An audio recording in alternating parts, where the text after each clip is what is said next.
Welcome to the joint effort, and thanks for downloading our practice leg template.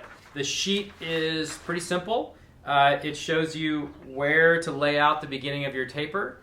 There is a little reference to the grain orientation, and then there's this little scoop cut that you'll see off and on through the video series on making the practice leg. This exercise can be used in a couple of different ways. You can use it simply as a way to practice using hand tools, to take a rectangular blank and turn it into a round tapered leg. And if that's the case, you're going to want to ignore the top 6 inches of the template on this drawing. So you can start with a section of material that's 18 inches long and just worry about here down. If you're using this to make a sample leg as part of the process of building your own side chair or armchair or rocking chair eventually, then you need to pay attention to both the grain orientation here at the bottom and the location of this relief cut at the top.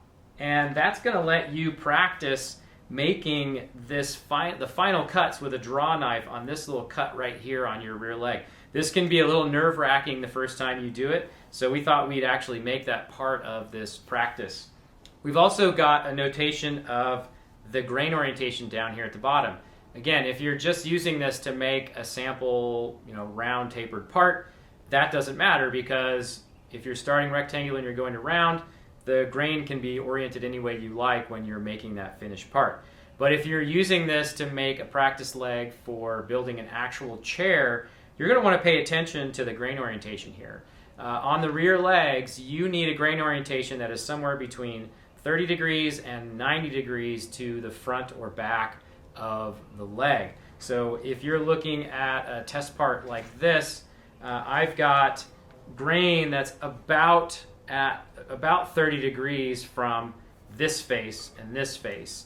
But I could just as easily rotate it and I would be less than 90 degrees from this face. And if you're going to have to choose between flat sawn grain and quarter sawn grain, make that the front or the back of your leg. So orient the grain like this.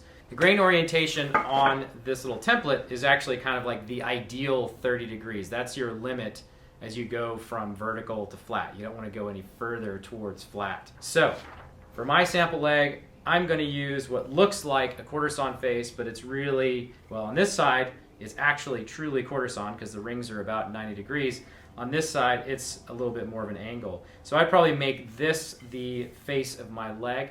And because I've decided to make this surface the front of my leg, when I lay out my relief cut, I'm going to put the template on this face, the face that's closer to flat sawn, which would be the side of the leg. I hope you enjoy this process on making a round tapered leg out of a square blank.